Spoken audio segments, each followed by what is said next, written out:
చూస్ country delight, live better. ఇప్పుడే country delight app ని download చేసుకోండి. ప్రొద్దుటూరులో టీచర్ లక్ష్మీదేవి గారిని కన్న కొడుకే అత్యంత కిరాతకంగా చంపిన విషయం తెలిసిందే. అయితే ఆ యశ్వంత్ మేనమామ అలాగే టీచర్ గారికి స్వయాన అన్న అయినటువంటి రామచంద్ర గారు ప్రస్తుతం మనతో పాటు లైవ్ కాల్లో ఉన్నారు. ఒకసారి ఆయనతో మాట్లాడదాం. అసలు ఎందుకు యశ్వంత్ ఇంత దారుణంగా తయారయ్యాడు, అంత కక్ష ఎందుకు తల్లి మీద, ఇవన్నీ కూడా ఆయన మాటల్లో విందాం. రామచంద్ర గారు నమస్తే అండి. నమస్తే మేడం. ఏం జరిగిందండి అసలు? ఎందుకు యశ్వంత్ అనే అబ్బాయి ఎందుకు అంత ఘోరంగా ఎందుకు తయారయ్యాడు? అసలు ఫస్ట్ నుంచి అంతే ఉండేవాడా, లేకపోతే ఈ మధ్య కాలంలో ఇలా తయారయ్యాడు? అసలు ఏమైంది? యాక్చువల్లీ యశ్వంత్ వచ్చేసి బీటెక్ వచ్చేసి చెన్నైలో సత్యభామ ఇన్స్టిట్యూట్ లో చేసినాడు. ఓకే. పర్సెంటేజ్ 75%. యాక్చువల్లీ పర్సెంటేజ్ అంతా బాగుంది, కానీ జాబ్ పర్పస్ కోసం హైదరాబాద్ వెళ్ళాడు. ఓకే. హైదరాబాద్ వెళ్ళాక అక్కడ జూబ్లీహిల్స్ లో సినీ ఫీల్డ్ అని చెప్పేసి అదే తరహాలోనే మైండ్ అంతా డైవర్ట్ అయిపోయింది. కొద్ది రోజులు అట్లా కూడా చేశాడా? Okay okay. సాఫ్ట్వేర్ జాబ్ కానీ ఇక్కడ నుంచి వెళ్ళాడు వాళ్ళ అమ్మతో చెప్పి, మా అక్కతో చెప్పి. కానీ అక్కడికి వెళ్ళాక అతని మైండ్ వచ్చేసి డైవర్ట్ అయిపోయింది. సినీ ఫీల్డ్ వాటి మీదనే కాన్సన్ట్రేషన్ ఎక్కువ అయిపోయింది. ఓహో. ఇప్పుడు 2-3 టైమ్స్ మధ్యలో మా అక్క సరే ఇంటికి వచ్చేసే పండుగలకు అందుకు పిలిచింది. అతను వస్తా అని చెప్పి ఫస్ట్ మామూలుగా నార్మల్ స్టేజ్ లో ఉన్నాడు. ఆ తర్వాత నెక్స్ట్ ఇంకా పోయే కొద్దీ అతను కాల్ లిఫ్ట్ చేయడం లేదు, మెసేజ్ రిసీవ్ చేయడం లేదు. ఓహో. అతనికి ఓన్లీ డబ్బులు కావాలన్నప్పుడు మా అక్క ఒక వాట్సాప్ మెసేజ్ పెడతాడు, నాకు డబ్బులు పంపి అని. అంతే ఇక మా అక్క కూడా మేమంటే కొడుకు కదా అని చెప్పేసి తనకు ఎంత డబ్బులు కావాలంటే అంత డబ్బులు 50,000-60,000 నెలకు మంత్లీ ఇస్తాను అది. అబ్బా, 50,000-60,000 నెలకి? అవును మేడం. అంటే అతను ఏం కోరుకుంటాడంటే అతను ఒక్కడే ఒక రూమ్ లో ఉండాలా. ఓకే. ఎవరు ఉండకూడదు, తనతో పాటు డిస్టర్బెన్స్ ఉండకూడదు. ఓకే. అంటే ఒక్కడే ఉండేవాడా అండి రూమ్ లో హైదరాబాద్ లో? ఎస్ మేడం, ఒకటే ఉండేవాడు రూమ్ లో. ఒక్కడే ఉన్నా కూడా 50,000-60,000 ఎందుకు ఖర్చు అవుతుంది అబ్బాయికి? అదే మేడం, రూమ్ రెంట్ వచ్చేసి 25,000 ఎంతో చెప్పాను నాతో. ఓహో. ఇంకా కుకింగ్ అంతా అతనే చేసుకునేవాడు. ఓకే. సరే అని చెప్పేసి నేను యాక్చువల్లీ నేను ఆర్మీలో జాబ్ చేస్తున్నా. ఓకే. నేను హాలిడేస్ కి వచ్చినప్పుడు మా అక్క నాతో చెప్పేది, ఇట్లా రావడం లేదు చూడు వాడిని తీసుకొని రాబో ఎట్లా ఒకటి చెప్పి అని. మీరు మాట్లాడారా మరి ఎప్పుడన్నా అతనితో రా వెనక్కి వచ్చి అని చెప్పి? లేదు మేడం, నేను పోయాను. నేను ఇక్కడికి వస్తానే హాలిడేస్ కి వస్తానే మరుసటి రోజే నేను వెళ్ళాను కార్ తీసుకొని తొడుకోవద్దామని. పోయాను, తీసుకొని వచ్చాను ఇంటికి. తీసుకొని వచ్చినప్పుడు మేము ఆ టైంలో ఇంకా అదే స్టేజ్ కొంచెం బాగాలేదని చెప్పేసి అతన్ని హాస్పిటల్ తీసుకెళ్ళాడు కడపలో. అంటే ఏంటి, అతనికి హెల్త్ బాగలేదా ఏదన్నా? లేదు మేడం, అంటే అదే ఏమన్నా ప్రాబ్లం అవుతుందో అని చెప్పేసి ఫస్ట్ మేము డాక్టర్ని కన్సల్ట్ అయినాం. ఓకే. అంటే అంత ముందు ఈ సినిమా ఫీల్డ్, పబ్జి గేమ్ ఇవన్నీ ఉన్నాయి కదా. ఓహో, పబ్జి గేమ్ కూడా ఆడేవాడా? వాటిలో ఎక్కువ టైం స్పెండ్ చేసేవాడు. ఓహో. గేమ్ ల్యాప్టాప్ ఓన్లీ గేమ్ ఆడేవాడు, ఒక్కడే ఉండేవాడు రూమ్ లో, ఎవరితో మాట్లాడే కాదు. అందుకు మీకు డౌట్ వచ్చింది, హెల్త్ ఏమన్నా ఇష్యూ ఉందేమో డౌట్ వచ్చి హాస్పిటల్ కూడా తీసుకెళ్లారు? నేను తీసుకెళ్లాను, నేను మా బావ అంటే 5వ అక్క భర్త. ఓకే. హాస్పిటల్ తీసుకెళ్లాము, డాక్టర్ చూశాడు, టాబ్లెట్ ఇచ్చాడు. అంటే బాగలేదని డాక్టర్స్ కూడా చెప్పారండి, హెల్త్ ఇష్యూ ఉందని? ఇప్పుడు స్టార్ట్ అవుతుంది మేడం, మీరు ఇప్పుడే తీసుకొని వచ్చినారు. మా అక్క నేను రూమ్ లో ఉన్నాము డాక్టర్ దగ్గర. అప్పుడు ఆయన చెప్పాడు, ఇట్లా స్టార్ట్ అవుతుంది మేడం, మీరు మంచిదైంది, ఇంకా టాబ్లెట్స్ వాడితే బాగా అవుతాడని. అప్పుడు కడప నుంచి అతను నాతో మాట్లాడినప్పుడంతా బాగానే ఉంటాడు నాతో. ఓకే. మామ అని చెప్పి మాట్లాడడము, మళ్ళీ టాబ్లెట్ వేసుకున్న తర్వాత 1 month బాగానే ఉన్నాడు. వాళ్ళ అమ్మతో కూడా బాగా ఇంట్లో ఉండడము, మంచిగానే ఉన్నాడు. అయితే టాబ్లెట్స్ వాడాక 1 month బాగానే ఉన్నాడు. బాగానే ఉన్నాడు. కాకపోతే ఏంటంటే మేడం, ఆ టాబ్లెట్స్ వల్ల వాడికి కొంచెం సైడ్ ఎఫెక్ట్ వచ్చింది. అంటే ఏదంటే మనిషి ఆటోమేటిక్ గా వెయిట్ పెరగడం స్టార్ట్ అయింది. ఓహో.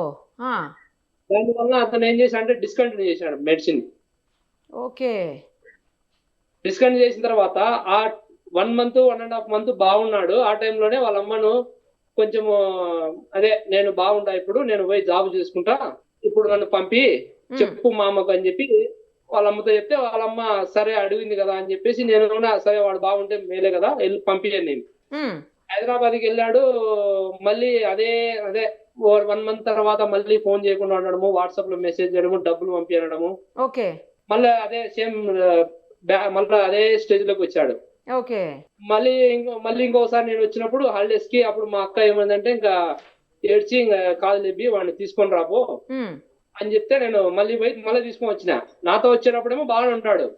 ఇక్కడికి వచ్చిన తర్వాత మా అక్క ఏదంటే ఎవరు వాళ్ళ అదే కొలీగ్స్ చెప్పినారని చెప్పేసి, అంటే వాళ్ళ టీచర్లు వాళ్ళు వీళ్ళు చెప్పారని చెప్పి ఎక్కడో నాటు వైద్యం ఇస్తే బాగుంటది అదేదో చెప్తే సరే అని నేను తీసుకొని వెళ్ళా. నీ సంతృప్తి కోసం తీసుకుపోతానని చెప్పి నేనే తీసుకెళ్ళా దగ్గరుండి. తాపాము. అప్పుడు కూడా 15 days ఉన్నాడు, బాగానే ఉన్నాడు. ఓకే. ఆ తర్వాత ఏమైందంటే మేడం, మళ్ళీ అతను వచ్చేసి మా అక్కను కొంచెం ప్రెజర్ చేసినాడు. నేను ఇప్పుడు పోయిన తర్వాత నీకు ఫోన్ చేస్తా, వీడియో కాల్ మాట్లాడతా డైలీ, జాబ్ ఇప్పుడు నేను జాబే చేయడానికి ట్రై చేస్తా అని చెప్పి మా అక్కతో మాట్లాడి హైదరాబాద్ లో ఇన్స్టిట్యూట్ జాయిన్ అవుతా అని చెప్పి మా అక్కను తీసుకెళ్ళాడు. నేను అప్పుడు డ్యూటీలో ఉన్నా. మళ్ళీ హైదరాబాద్ వచ్చేసాడు. మళ్ళీ హైదరాబాద్ మా అక్క, మా బావ, మా యశ్వంత్ ముగ్గురు పోయినారు. మా అక్క ఇన్స్టిట్యూట్ లో అతనితో మాట్లాడి అంతా జాయిన్ చేసి మంత్లీ 25,000 కట్టేటట్టుగా 6 months అంటే కోర్స్ కోసం అండి, వేరే ఏదన్నా కోర్స్ కోసం జాయిన్ చేశారు మళ్ళీ? ఓకే. అవును మేడం, కోర్స్ కోసం. మళ్ళీ మా అక్క వచ్చేసిన తర్వాత 1 month 2 months బాగానే రిప్లై ఇవ్వడము మాట్లాడడము జరిగింది. ఈ మధ్య కాలంలో ఏమైందంటే మా అక్క కొంచెము యాక్చువల్లీ మా అక్క పోలియో వచ్చి కాలు కొంచెం ప్రాబ్లము, ఆమె కింద పడింది. అరే. కింద పడతానే కొంచెం బోన్ అవి విరగడం వలన డాక్టరు రెస్ట్ తీసుకోమన్నారు 3 months. ఓహో. 3 months రెస్ట్ తీసుకోమంటే సరే అని చెప్పేసి మా అక్క ఇట్లా కింద పడినా నువ్వు రారా అని చెప్పి వాడికి కాల్ చేసింది. వాడు అప్పుడు నేను సరే నేను రాలేను కానీ మాట్లాడతా అని చెప్పేసి వీడియో కాల్ మాట్లాడేవాడు అప్పుడు కూడా. ఓకే. ఇప్పుడు రీసెంట్ గా ఏమైందంటే మేడం, వాడు కాలేజీ ఇన్స్టిట్యూట్ వాళ్ళు అని చెప్పేసి మా అక్కకు తెలిసింది. తను బాధపడి ఏం ఎట్లా చెప్పినావు నాకు, నేను వెళ్తానా అని చెప్పినావు, జాబ్ సాఫ్ట్వేర్ కోచింగ్ కాకుండా సినీ ఫీల్డ్ కు అని చెప్పేసి అక్కడ పోతున్నాడు, ఆడిషన్స్ అవి ఇవి ఏవో అని చెప్పి వెళ్తున్నాడు. ఓహో, అంటే బహుశా యాక్టింగ్ కోర్స్ నేర్చుకుంటున్నాడేమో. ఎస్ మేడం, యాక్టింగ్ నేర్చుకోవాలా, నేను కావాలా, డైరెక్టర్ కావాలా, యాక్టర్ కావాలా అని చెప్పి వాడి ఆలోచన అంతా వేరుగా ఉండేది. ఓహో. సరే అని చెప్పేసి మా అక్క అడిగితే నీకు నేను చెప్పినది నువ్వు వింటావు కాబట్టి నేను చెప్తున్నా, నేను పోతానని చెప్పేసి అని చెప్పిన మా అక్క ఫీల్ అయింది, బాధపడింది. అరే నన్ను ఎందుకు చేస్తున్నావు ఇట్లా, నువ్వు అడిగినప్పుడల్లా డబ్బులు పంపిస్తున్నా, నేను కష్టపడి నేను బాగాలేకుండా కూడా నువ్వు రానంటే నువ్వేమో జాబ్ తెచ్చుకోవడానికి బాగా గట్టిగా ప్రయత్నిస్తున్నావు అని చెప్పేసి మేము గమ్మున్నాము అని చెప్పి ఫీల్ అయ్యి డబ్బులు మళ్ళా ఈ మధ్య కాలంలో డబ్బులు అడిగినాడు. మా అక్క వచ్చేసి లేదు నాన్న నా దగ్గర డబ్బులు నువ్వు ఎంత అడిగినప్పుడు అంత ఇస్తున్నా, నువ్వు ఇక్కడికి వచ్చిన తర్వాత మాట్లాడదాము చూసుకుందామని. అతను లేదు నాకు డబ్బులు కావాలా అని చెప్తే రూమ్ రెంట్ కట్టాలన్నాడు. యాక్చువల్లీ మేడం రూమ్ రెంట్ వచ్చేసి అడ్వాన్స్ గా 15,000 రిటర్న్ వాళ్ళకి ఇచ్చేసింది. 15,000 రూమ్ రెంట్ కి అడ్వాన్స్ గా కట్టేశారు. కట్టేసింది. మా అక్క ఏమంటే ఆల్రెడీ నేను ఇచ్చేసినాలే, నా దగ్గర కూడా డబ్బులు లేవు, వాళ్ళతో చెప్పు అడ్వాన్స్ లో పట్టుకుంటారు, మళ్ళీ నెక్స్ట్ మంత్ కావాలంటే ఇచ్చాంలేని. అతను ఆ మాట వినకుండా నువ్వు నాకు డబ్బులు అడిగితే ఎప్పుడు ఇదే డైలాగ్ కొట్టేవాడు, నువ్వు నా కోసమే కదా సంపాదించేది, నేను అడిగినప్పుడు నాకు ఇవ్వకుండా ఇంకెవరికి పెడతావు నువ్వు అట్లా అని చెప్పేసి అనేవాడు. సరే ఖర్చులు కావాలని చెప్పేసి 3,000 ఇచ్చేసింది అతనికి. మొన్న నిన్న ఇంటికి వచ్చాడు కదా హైదరాబాద్ నుంచి, అవును, ఆ ముందు నైటే మేడం 3,000 సెండ్ చేసింది అమౌంట్, వాడు ఖర్చులకు ఏమైనా ఉందేమో లే పాపం అని చెప్పి. ఆ 3,000 తో వాడు ఇక్కడికి వచ్చాడు హైదరాబాద్ నుంచి పొద్దుటూరికి. వాడు వస్తున్నాడని ఎవరికి ఇన్ఫర్మేషన్ లేదు. వాడు వచ్చి దిగేంత వరకు మా అక్కకు కూడా తెలియదు పాపం. తను వండర్ అయిపోయింది. అంటే ఎందుకు వచ్చినావు నువ్వు, ఏమి ఇప్పుడు రాకుంటే ఏమి అని అడిగింది. అడిగితే వాడు నేను వచ్చిన నాకు పనిందిలే అని చెప్పేసి డబ్బులు ఇవ్వా ఇప్పుడు నాకు డబ్బులు కావాలన్నాడు. మళ్ళీ డబ్బులు అడిగాడు వచ్చి కూడా. డబ్బులు అడిగాడు మేడం. అప్పుడు మా అక్క ఏమందంటే నీకు డబ్బులు ఇవ్వడానికి ఈ ప్రాబ్లం ఏం లేదు, నువ్వు డబ్బులు ఇచ్చే కదా నువ్వు ఖర్చు పెడుతున్నావు, నీకు తెలియడం లేదు, సరే నువ్వు పోలేదంటున్నావు కదా 2 రోజులు ఇన్నే ఉండు మళ్ళీ ఇస్తాలే అని చెప్పింది. అతను సీరియస్ అయ్యి నువ్వు నాకు డబ్బులు ఇవ్వవు, నేను అడిగినప్పుడు ఇవ్వవు అని చెప్పి మా అక్క మీద అట్లా హ్యాండిల్ చేశాడు మేడం. చాకు తీసుకొని ఫస్ట్ పొడవడము అట్లా చేసి మళ్ళీ అది చేసిన తర్వాత కూడా కనీసం కొంచెం కూడా కనికరం అనేది లేకుండా అక్కడే కూర్చొని పాటలు విన్నాడంట కదండి, పాటలు చూసుకుంటా పాటలు వినుకుంటా. ఎస్ మేడం, పాటలు విన్నాడు. అప్పుడు నేను యాక్చువల్లీ నేను బెంగళూరులో ఉన్నా మేడం. నాకు మా వైఫ్ అంతకు ముందే 5 minutes ముందే నేను మాట్లాడినా మా వైఫ్ తో. ఆహా. మాట్లాడితే మా వైఫ్ మళ్ళీ నాకు కాల్ చేసేలా కూడా నేను అప్పుడు లిఫ్ట్ చేయలేదు. మళ్ళీ ఏమైంది 7-10 దాకా మిస్డ్ కాల్ చేసింది. ఉమ్, ఇప్పుడే కదా మాట్లాడినా, మళ్ళీ ఎందుకు చేసింది బా అని చెప్పేసి నేను మళ్ళీ కాల్ చేశాను మా వైఫ్ కి. ఉమ్, చెప్పింది మా వైఫ్ చెప్పింది, వాడు వచ్చినాడు ఇట్లా పిన్నిని మొత్తం తల కోసేసినాడు, ఉమ్. నువ్వు రా తొందరగా అని చెప్పేసి నేను అప్పటికప్పుడు బెంగళూరు నుంచి వచ్చేసిన మేడం. ఓకే. వచ్చి కాదండి, వాళ్ళ చూసే ఫాదర్ తోటి పెద్దగా ఉండేవాడు కాదా? మొదటి నుంచి కూడా తల్లితోటి ఎక్కువ అటాచ్మెంట్ ఉండేదా అతనికి? ఎస్ మేడం, వాళ్ళ నాన్న వచ్చేసి ఒక ఏమంటారంటే ఏమి వర్క్ చేయకుండా హ్యాపీగా ఇంట్లో ఉండాలనుకునేవాడు వాళ్ళ నాన్న. ఓహో. ఓకే.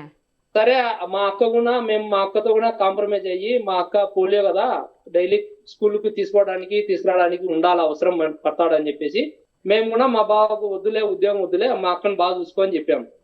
ఓహో. అతను ఇంట్లోనే ఉండేవాడు.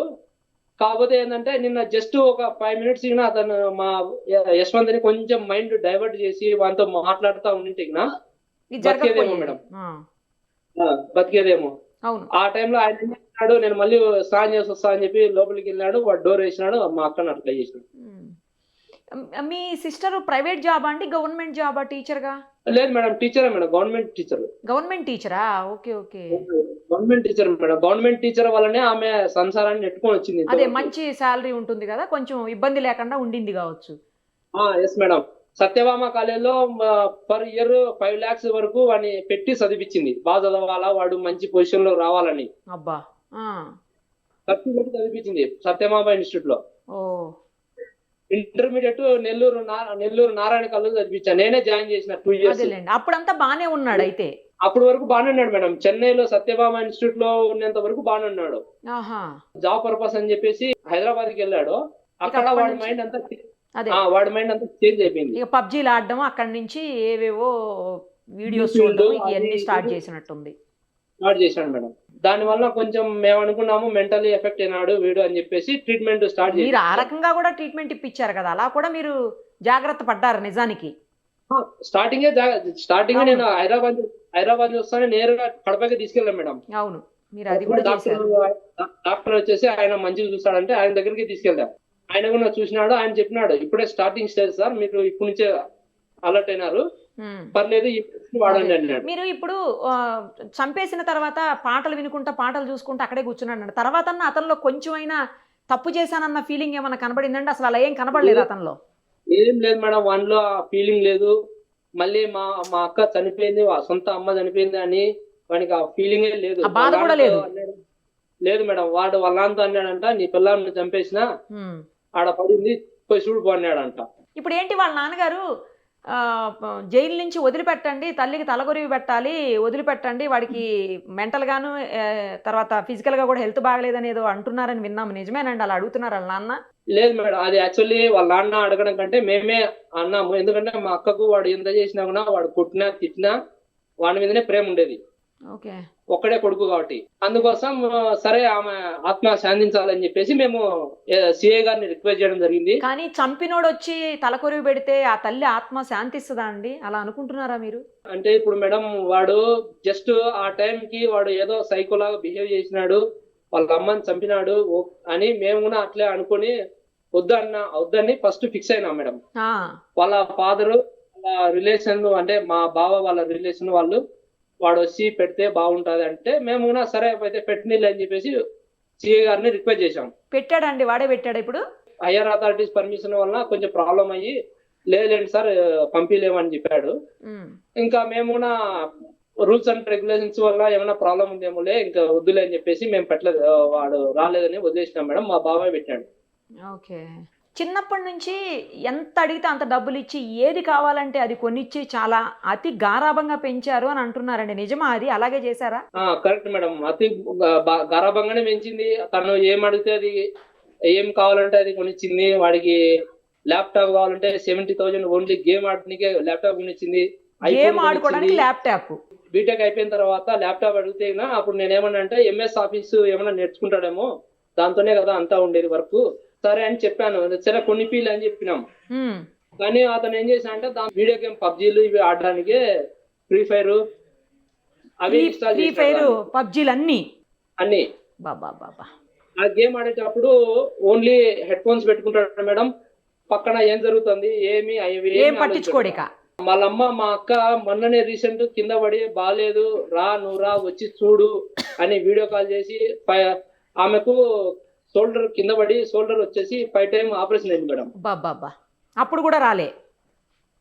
రాలే. మేము ఇంకా వాడిని హ్యాండిల్ చేసి ఇంకా సరే వాడు మారతాడు అని చెప్పేసి మేము కూడా వెయిట్ చేసాం. అక్కడ ఫ్రెండ్స్ ఉన్నారండి, పొద్దుటూరులో ఫ్రెండ్స్ ఉన్నారా? వాళ్ళతో బాగానే ఉండేవాడా? వాళ్ళతో కూడా బయటకు వెళ్ళి పబ్జీలు గేమ్లు ఆడడం? లేదు మేడం, ప్రొద్దుటూరు వచ్చిన తర్వాత వాడు ఎక్కడా బయటకు పోయేవాడు కాదు, ఇంట్లోనే ఉండేవాడు. ఇంట్లోనే బెడ్రూమ్ లో లోపల ఒక్కడే డోర్ ఈ గేమ్స్, ఈ పబ్జీలు, ఈ ఫ్రీ ఫైర్ అన్ని ఎప్పటి నుంచి స్టార్ట్ చేశాడండి? ఏ ఏజ్ నుంచి స్టార్ట్ చేశాడు మేడం? నాకు తెలిసినంత వరకు బీటెక్ అయిపోతానే వాడు స్టార్ట్ అయింది. ఎందుకంటే బీటెక్ ముందు వాడు నార్మల్ స్టేజ్ లో ఉండేవాడు, నాతో కూడా బాగుండేవాడు. నేనే కాలేజీలో జాయిన్ చేశా కదా, నారాయణ కాలేజీ. నేను 2 years నేనే తీసుకుపోయినా. ఫస్ట్ ఇయర్ నేనే తీసుకెళ్లాను. ఓకే. సెకండ్ ఇయర్ కి నన్నే పిలిచినాడు, రామమ్మ నువ్వే రాని. బంధువులతో బానే ఉండేవాడా అండి మీ అందరితోటి? మొన్నటి బీటెక్ వరకు బానే ఉండేవాడు మేడం. బీటెక్ వరకు బానే ఉన్నాడు. ఓకే. బానే ఉన్నాడు. ఆ తర్వాతనే వాళ్ళలో ప్రాబ్లమ్స్ అన్ని స్టార్ట్ అయినాయి. అదే అంతవరకు బాగా ఉండేవాడు. మార్కులు కూడా 75% ఇచ్చి బీటెక్ కంప్లీట్ చేసినాడు. అన్ని బాగానే ఉన్నాయి. ఆఫ్టర్ బీటెక్ లోనే వాడు చేంజ్ అయినాడు మనిషి. ఈ గేమ్స్ పబ్జీలు ఇలాంటివేనండి, లేకపోతే ఏమన్నా మత్తు మందులు తీసుకోవటం కానీ, లేకపోతే ఏమన్నా డ్రగ్స్ ఇలాంటివి ఏమన్నా, లేదంటే లవ్ అఫైర్స్ ఇలాంటివి ఏమన్నా కూడా ఉన్నాయా? ఏం లేదు మేడం, లవ్ అఫైర్ వాడు ఎవరితో మాట్లాడు. ఓహో. నెక్స్ట్ డ్రగ్స్ అంటే నేను అట్లే అంటే మేము కూడా ఫస్ట్ అట్లే అనుకుని నేను హైదరాబాద్ వెళ్ళినప్పుడు వాడిని దొరకడానికి చూశాను. మొత్తం వాడిని సరౌండింగ్స్, వాడిని రూమ్ అంతా చెక్ చేశాను.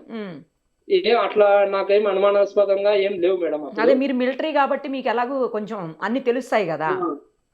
వాడు ఇక్కడికి వచ్చిన తర్వాత వాడిలో ఉన్న చేంజెస్ ఉంటాయి కదా. ఇప్పుడు టయానికి వానికి అది దొరకకపోతే కూడా వాడు కూడా కొంచెం మెంటల్లీ ఇదవుతాడు కదా మేడం. అవును.